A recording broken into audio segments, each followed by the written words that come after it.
Hello everyone and welcome back to agri IQ। आज के video में हम लोग सॉल्व करने वाले हैं ASOIL 5221 मतलब कि सॉइल साइंस का पेपर जिसका कोर्स टाइटल है problematic soil and their management. ये जो पेपर है ये 2021 to 22 में आया हुआ पेपर है जिसका कंप्लीट सॉल्यूशन इस वीडियो में अभी हम लोग करने वाले हैं। लेक्चर को स्टार्ट करने से पहले again I request to you please subscribe to my channel, share it with your friends and like to my videos. Thank you so much. Start करते हैं पार्ट ए से। पार्ट ए में हमारा पहला क्वेश्चन है चूज़ द करेक्ट आंसर, जिसमें first question है unit of electrical conductivity is. जो इलेक्ट्रिकल कंडक्टिविटी है मतलब कि जो EC है उसका यूनिट क्या है, तो उसका यूनिट है हमारा ऑप्शन नंबर डी, डेसीसेमन पर मीटर। ओके। सेकंड है हमारे पास एसिडिक सॉइल रिक्लेम्ड बाय। जो एसिडिक सॉइल होता है ना, उसको हम लोग कैसे ट्रीट कर सकते हैं, मतलब उसको कैसे नॉर्मल ला सकते हैं, उसका ट्रीटमेंट हम लोग कैसे कर सकते हैं। रिक्लेमेशन मतलब कि उसमें सुधार कैसे कर सकते हैं हम लोग। तो एसिडिक सॉइल का ट्रीटमेंट हम लोग कर सकते हैं लाइम से, क्योंकि लाइम बेसिक नेचर का है, आपको पता है। सो एसिड एंड बेस जब हम लोग ऐड करते हैं तो वो न्यूट्रल को रिजल्ट करता है। ठीक है। नेक्स्ट है हमारे पास which is the most appropriate material for improving soil quality. Soil की क्वालिटी को बढ़ाने के लिए नीचे दिए गए ऑप्शंस में से सबसे अच्छा जो मटेरियल है वो क्या है। पहला ऑप्शन है यूरिया। तो आपको पता है यूरिया क्या है, फर्टिलाइज़र है ना, मतलब कि ये ट्रीट तो कर सकता है पर कहीं ना कहीं ये हार्मफुल प्रॉपर्टीज़ भी हमारे सॉइल को देगा। फार्म यार्ड मैन्योर क्या है, ये भी एक मैन्योर है ना, तो ये क्या करेगा, न्यूट्रिएंट का सप्लाई करेगा एक ऑर्गेनिक तरीके में। फिर हम लोग देखते हैं कि अमोनियम सल्फेट और सोडियम क्लोराइड, तो ये दोनों भी क्या है, केमिकल कंपोजिशन है ना। सो बेस्ट कौन सा होगा, option number B, farm yard manure. Fourth question है which is the characteristic of healthy soil. जो नीचे दिए गए हैं ऑप्शंस, इनमें से जो हेल्दी सॉइल की कैरेक्टरिस्टिक क्या होती है। ठीक है। पहला ऑप्शन है पुअर ड्रेनेज। तो अगर ड्रेनेज फैसिलिटी हमारे सॉइल की कम होगी तो हमारा क्रॉप में वाटर लॉगिंग कंडीशन हो सकता है ना, सो ये बेटर नहीं है। नेक्स्ट है हाई इरोजन। तो ये चीज़ तो आपको पता ही है, हम लोग इतने सारे मेजर्स अपनाते हैं किस चीज़ के लिए, ताकि इरोजन कंट्रोल कर सकें। और अगर हमारे सॉइल ही हाई इरोजन की कैरेक्टरिस्टिक रखता है तो वो तो बिल्कुल भी बेस्ट नहीं हो सकता। High aluminium ions. किसी भी आयन की जो अमाउंट है वो एक ऑप्टिमम लेवल में होनी चाहिए, तो ये ऑप्शन भी नहीं है। जो हमारा लास्ट ऑप्शन है good tilth and depth of soil. अगर सॉइल की टिल्थ अच्छी होगी मतलब कि उसके वाटर होल्डिंग कैपेसिटी बढ़ेगी, उसमें न्यूट्रिएंट का अमाउंट बढ़ेगा, है ना, सॉइल की डेप्थ ज़्यादा होगी, सॉइल ज़्यादा पल्वराइज्ड रहेगा। तो ये ऑप्शन हमारा क्या हुआ, करेक्ट। नेक्स्ट है हमारे पास in general pH value of acidic soil is found.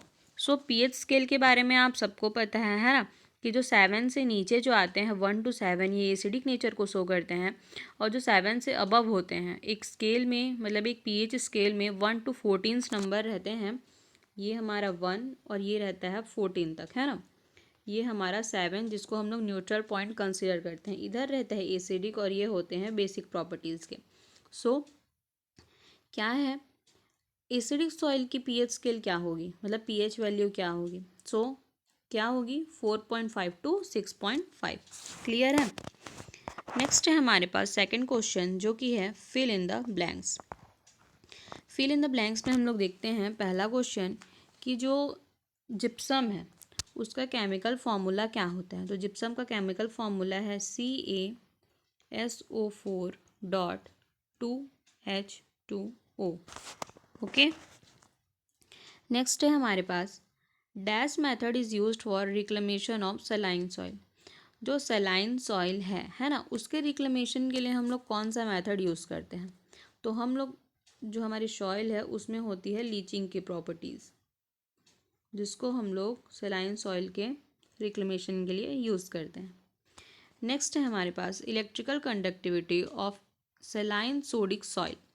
जो सलाइन सोडिक सॉइल है उसकी इलेक्ट्रिकल कंडक्टिविटी क्या होती है, तो 4 डेसीसेमन पर मीटर स्क्वायर। और यूनिट तो हमने पहले देखा ही था, है ना। फिर है excess of blank ion are found in alkaline soil. अगर कोई सॉइल एल्कलाइन नेचर का है तो उनमें मतलब कि उसमें कौन से आयन की सबसे ज़्यादा अमाउंट प्रेजेंट रहती है, तो वो है सोडियम आयन। ठीक है। लास्ट क्वेश्चन है हमारे पास, pH value of saline soil is found to. जो सलाइन सॉइल होती है उनकी पीएच वैल्यू क्या होती है, तो वो होती है 7 से लेके 8.5 तक। क्लियर है।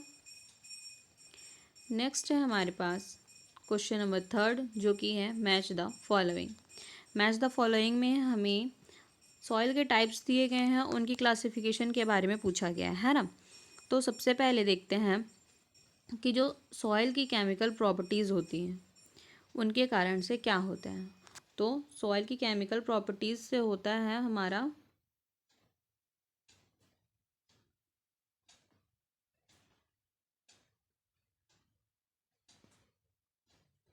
सॉइल की केमिकल प्रॉपर्टी से क्या होगा, जो सॉइल फर्टिलिटी स्टेटस है वो डिक्लाइन हो जाती है।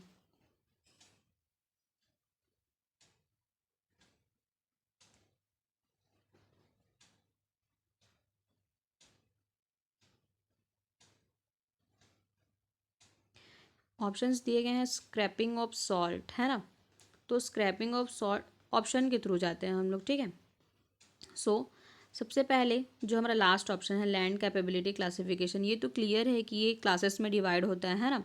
तो जो हमारा ऑप्शन नंबर 4 है क्लास 1 टू क्लास 8, 8 क्लासेस में हमारे जो लैंड है वो क्लासिफाइड रहते हैं, ठीक है। सेकंड है सॉइल पॉल्यूशन। सॉइल पॉल्यूशन क्यों होता है, जब हम लोग एग्रीकल्चर जो केमिकल्स होते हैं उनका बहुत ज़्यादा यूज़ करते हैं तो सॉइल में पॉल्यूशन होता है। फिर है सॉइल सैलिनिटी। तो सॉइल सैलिनिटी क्यों होती है कि स्क्रैपिंग ऑफ सॉल्ट, है ना। फिर है हमारे पास सॉइल इरोजन। तो सॉइल इरोजन के कारण क्या होगा, जो सॉइल की फर्टिलिटी स्टेटस है ये कम होते जाती है, ठीक है। फिर है हमारे पास सॉइल केमिकल प्रॉपर्टीज़। तो ये होता है कैटायन एक्सचेंज कैपेसिटी, जो केमिकल प्रॉपर्टीज से डिसाइड होती है। क्लियर है। नेक्स्ट है हमारे पास चूज़ द करेक्ट आंसर या फिर चूज़ ट्रू और फॉल्स, ठीक है।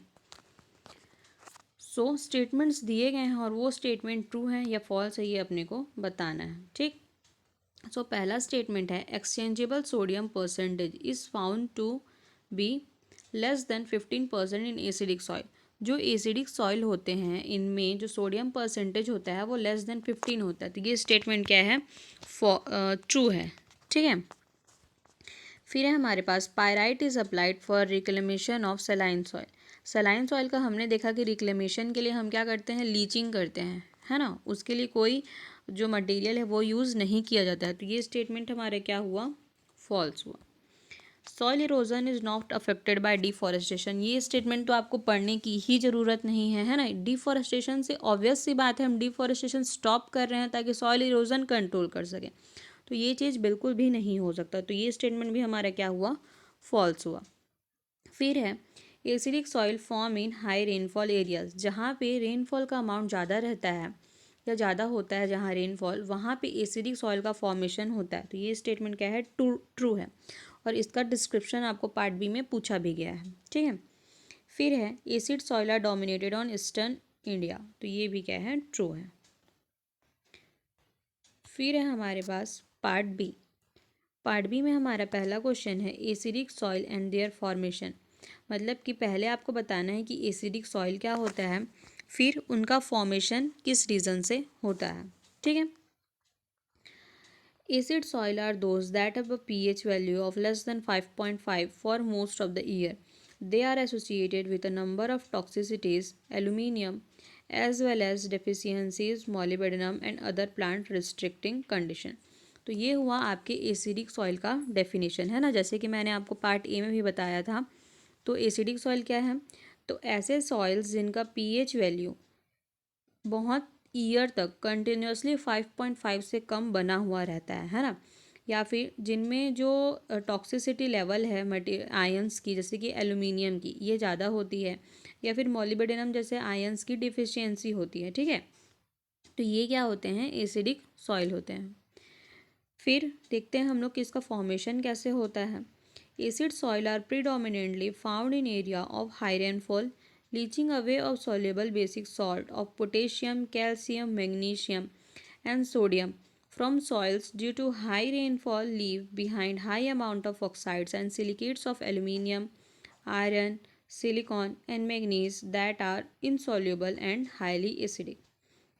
तो एसिडिक सॉइल का फॉर्मेशन कैसे होता है, तो जिन एरियाज़ में हाई रेनफॉल होता है, मतलब कि रेनफॉल के साथ सॉइल की क्वालिटी क्या होती है, चेंज होते जाती है। क्योंकि जब हैवी रेनफॉल होगा तो सॉइल में जो सॉल्युबल सॉल्ट्स हैं, जैसे कि पोटेशियम सॉल्ट हो गया, कैल्शियम, मैग्नीशियम, सोडियम, इन सब के जो सॉल्ट्स हैं ये क्या होते हैं, लीच आउट हो जाते हैं।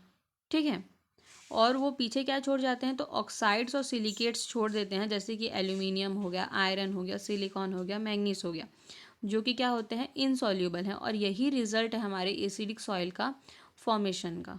ठीक है, नेक्स्ट क्वेश्चन देखते हैं हम लोग, क्वेश्चन नंबर 2, जो कि है electrical conductivity and limits for alkaline and saline soil.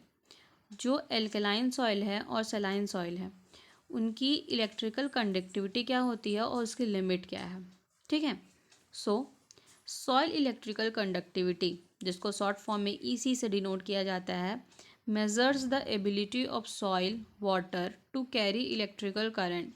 Electrical conductivity is an electrolyte process that takes place principally through water filled pores. तो सॉइल की इलेक्ट्रिकल कंडक्टिविटी क्या होती है, ये सॉइल या फिर वाटर में इलेक्ट्रिकल करंट किस हद तक कैरी हो सकता है, उस एबिलिटी को, सॉइल की उस क्षमता को मेज़र करता है। ठीक है, इलेक्ट्रिकल कंडक्टिविटी क्या है, तो ये एक इलेक्ट्रोलाइट प्रोसेस है। ठीक, जो जब सॉइल में वाटर फिल्ड जो पोर्स होते हैं वहाँ पे होता है। ठीक है, नेक्स्ट है हमारे पास क्वेश्चन नंबर 3, जो कि है different type of soil erosion. Soil erosion के डिफरेंट टाइप्स क्या क्या हैं, तो सबसे पहले है हमारा रेन ड्रॉप, जिसको हम लोग स्प्लैश इरोजन भी बोलते हैं, शीट इरोजन, रेल इरोजन, गली इरोजन, स्ट्रीम बैंक इरोजन। तो जब क्या होता है, जब रेनफॉल, जैसे कि ये हमारा सॉइल है ना, ये है हमारा सॉइल, तो जब रेनफॉल यहाँ पे हिट करता है तो सॉइल के पार्टिकल्स क्या होती हैं, वाटर के साथ, जैसे कि पानी की बूंद बाहर आती है, सॉइल की जो पार्ट्स हैं वो भी बाहर आते हैं, है ना, और वो फिर वो क्या होंगे, वाटर के साथ फ्लो आउट हो जाते हैं, क्योंकि उनका एग्रीगेशन टूट जाता है। तो इस तरीके की इरोजन को हम लोग बोलते हैं रेन ड्रॉप इरोजन। जब क्या होता है, जैसे कि ये सॉइल है ना, एक लेयर सॉइल से निकल गया है सूखे के कारण, तो जब रेनफॉल पड़ता है ये एरिया है लाइट होके बह जाता है, पूरा शीट बह जाता है ना, तो इसको हम लोग क्या बोलते हैं, सीट इरोजन। जब इनमें चैनल्स बनने लगते हैं तो बोलते हैं रील इरोजन, और जब ये रील इरोजन एक एक्सपेंडेड फॉर्म में हो जाए तो पूरा उसको बोलते हैं हम लोग गली इरोजन, और जब रिवर वगैरह के साइड में होता है वो होता है हमारा स्ट्रीम बैंक इरोजन। क्लियर है। क्वेश्चन नंबर 4 है हमारे पास लैंड कैपेबिलिटी क्लासिफिकेशन, है ना, तो ये हमने अभी देखा भी था। ठीक है, ट्रू फॉल्स में। सो देखते हैं कि एक्चुअली होता क्या है। Land capability classification is a system of grouping soil primarily on the basis of their capability to produce common cultivated crop and pasture plant without deteriorating over a long period of time. Land capability classification क्या है, तो इस system के according हम लोग soil को groups में divide करते हैं। ठीक है, और किस हिसाब से उनको ग्रुप्स में डिवाइड करेंगे, उनकी जो कैपेबिलिटी होती है कि वो जो कॉमन कल्टिवेटेड क्रॉप्स हैं या फिर जो पास्चर प्लांट्स हैं उनकी क्वालिटी को बिना डिटोरिएट किए एक लॉन्ग टाइम तक कैसे ग्रो कर सकते हैं, ये होता है लैंड कैपेबिलिटी क्लासिफिकेशन। ठीक है, नेक्स्ट है हमारे पास saline soil and their management. Saline soil क्या होता है और उसकी मैनेजमेंट हम लोग कैसे कर सकते हैं। ठीक है, saline soil refers to a soil that has an excessive amount of soluble salt. Soil with a high enough concentration of soluble salt prevent plant from absorbing water. Usara soil, another name of saline soil. Saline soil go by several regional names including Ray, Kalar, Chopan, Rakar, Thur and Kar. Saline soil क्या होते हैं, तो ऐसे soil जिनमें soluble soluble salt बहुत ज़्यादा amount में present है, ठीक है।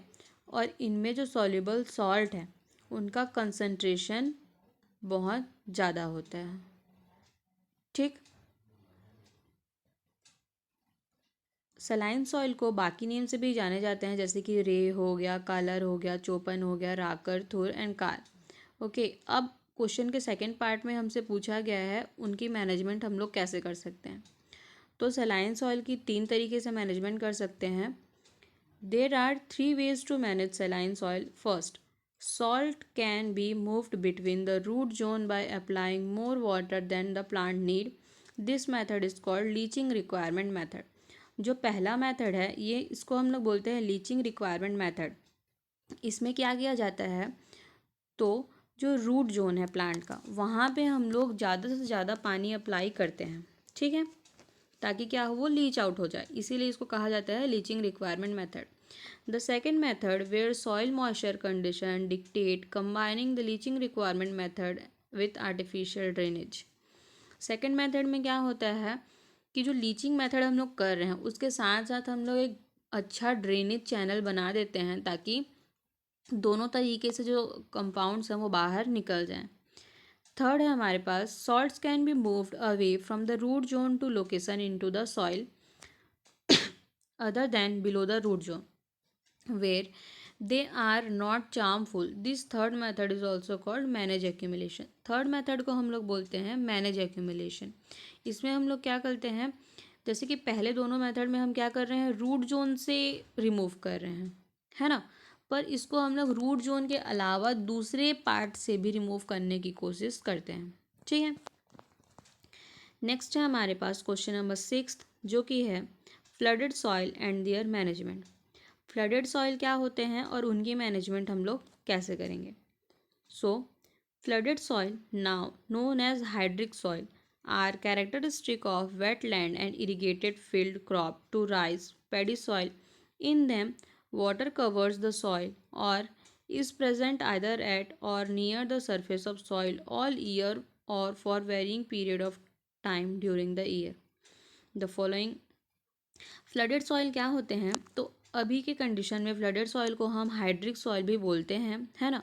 और ये कैसे सॉइल हैं, जैसे कि वेटलैंड्स होते हैं या फिर जो इरिगेटेड फील्ड हैं।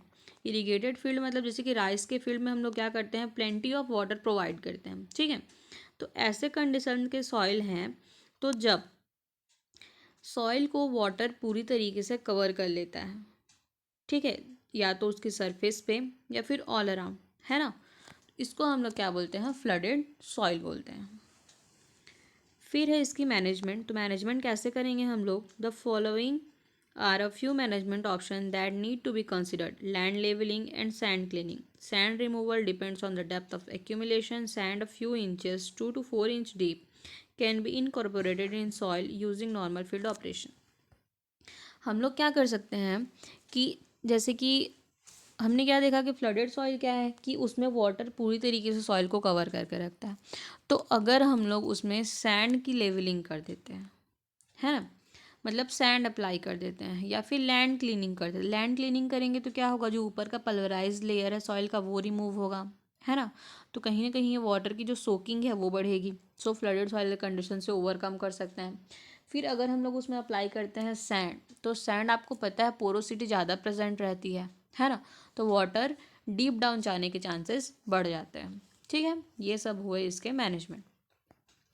नेक्स्ट है हमारे पास क्वेश्चन नंबर 7 जो कि है soil pollution and type. Sorry, soil pollution क्या होता है और उसके क्या क्या टाइप्स हैं। तो soil pollution refers to the contamination of soil with anomalous concentration of toxic substance. It is a serious environmental concern since it harbors many health hazards. For example, exposure to soil containing high concentration of benzene increases the risk of contracting leukemia. Soil pollution क्या है, तो जब soil में contamination हो जाता है ना, contamination किस चीज़ से होगा, तो जो भी टॉक्सिक सब्सटेंस है ना, और इस कंडीशन से क्या होता है कि इन्वायरमेंटल कंसर्न के लिए एक सीरियस प्रॉब्लम बन जाता है, क्योंकि इसके कारण बहुत सारे हेल्थ हजार्ड होते हैं। जैसे कि जब हम लोग इन पॉल्यूटेड सॉइल से एक्सपोजर में आते हैं या फिर कांटेक्ट में आते हैं तो इनमें बेंजीन की जो अमाउंट है वो बढ़ चुकी रहती है, इंक्रीज लेवल रहता है, जिसके कारण से ल्यूकेमिया जैसी डिजीजेज हो सकती हैं। ठीक है। फिर हमको पूछा गया था कि सॉइल पॉल्यूशन के टाइप्स क्या होते हैं, मतलब क्यों सॉइल पॉल्यूशन किन किन कारणों से होता है। तो वो क्या क्या है, पेस्टिसाइड है, क्लोरीनेटेड ऑर्गेनिक टॉक्सिन है, हर्बिसाइड है, inorganic fertiliser, industrial pollution, inferior irrigation practices, solid waste और अर्बन एक्टिविटीज़, इन सब के कारण क्या होती हैं, सॉइल पॉल्यूशन होता है। नेक्स्ट है हमारे पास क्वेश्चन नंबर 8 जो कि है एक्सचेंजेबल सोडियम परसेंटेज। ठीक, तो एक्सचेंजेबल सोडियम परसेंटेज क्या होता है।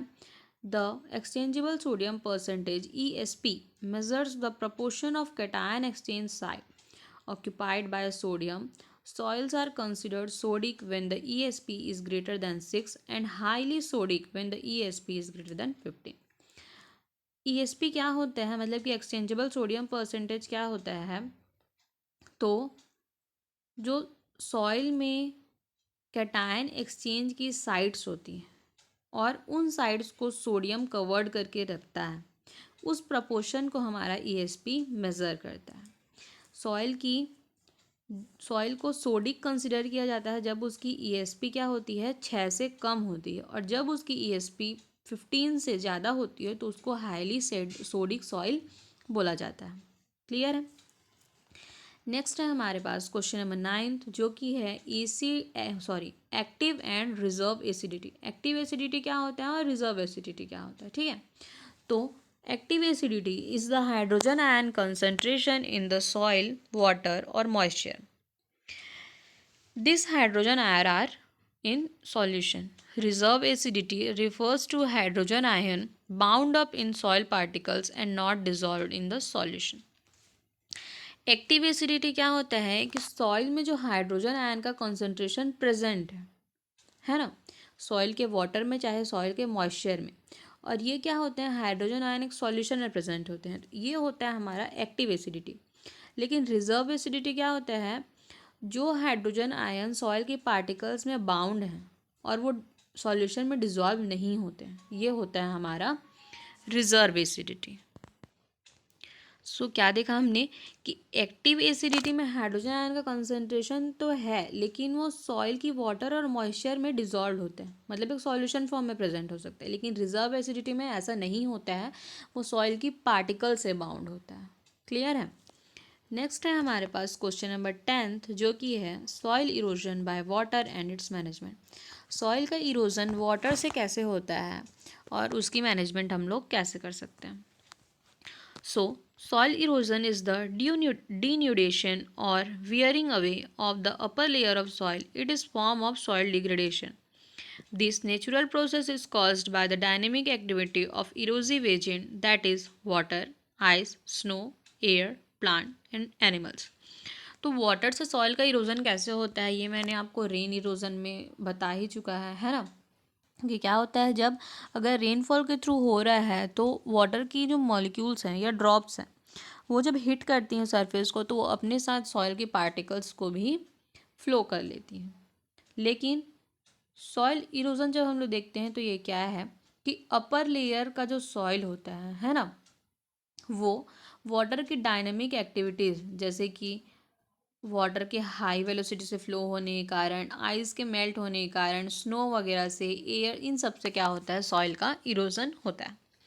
फिर मैनेजमेंट कैसे करेंगे हम लोग, तो this conservation measure include conservation tillage, sod based rotation, contour farming, strip cropping, terracing, grassed waterways, underground outlets water and sediment control basin and vegetative cover।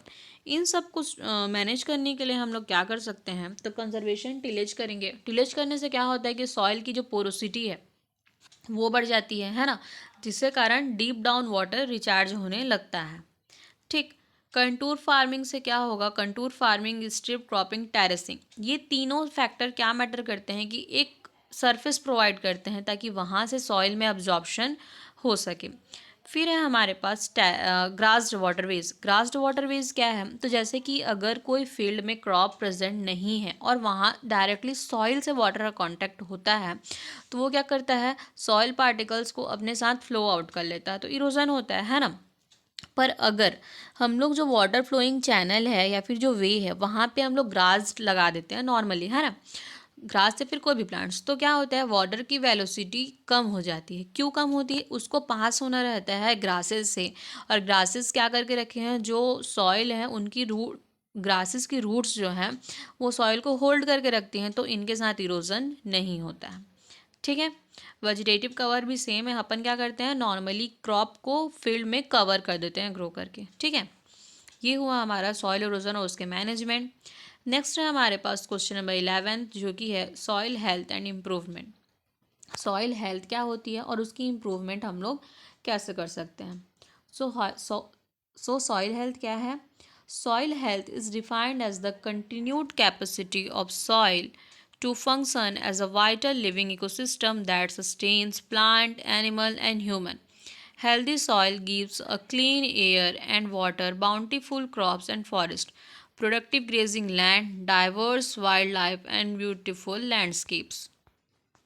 So, soil health क्या होता है, तो सॉइल हेल्थ को अपन क्या बोलते हैं, जो soil की कंटिन्यूड कैपेसिटी होती है कि वो क्या कर सकता है, लिविंग इकोसिस्टम जैसे कि प्लांट्स को सस्टेन कर सकता है, एनिमल्स को, ह्यूमंस को, इन सब को सस्टेन कर सकता है ना।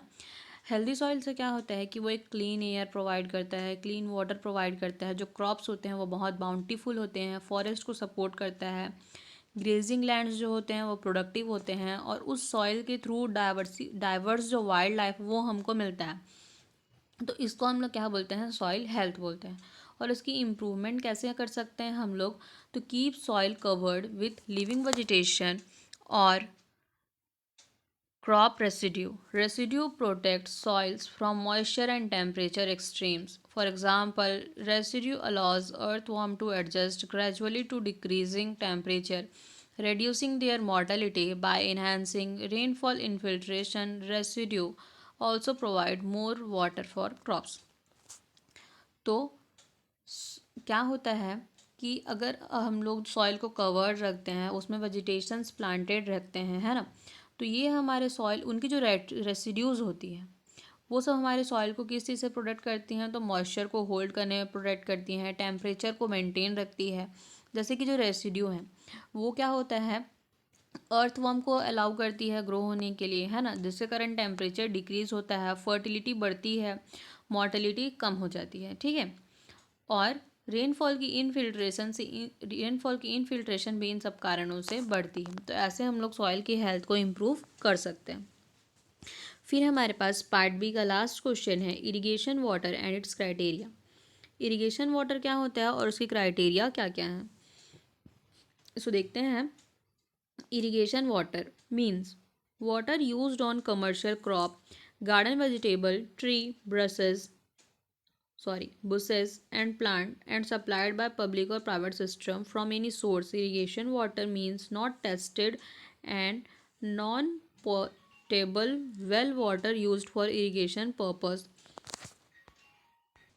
Four basic criteria for evaluating water quality for irrigation purpose are described, including water salinity, that is EC, sodium hazard, sodium absorption ratio, SAR, residual sodium carbonates, RSC, and iron toxicity.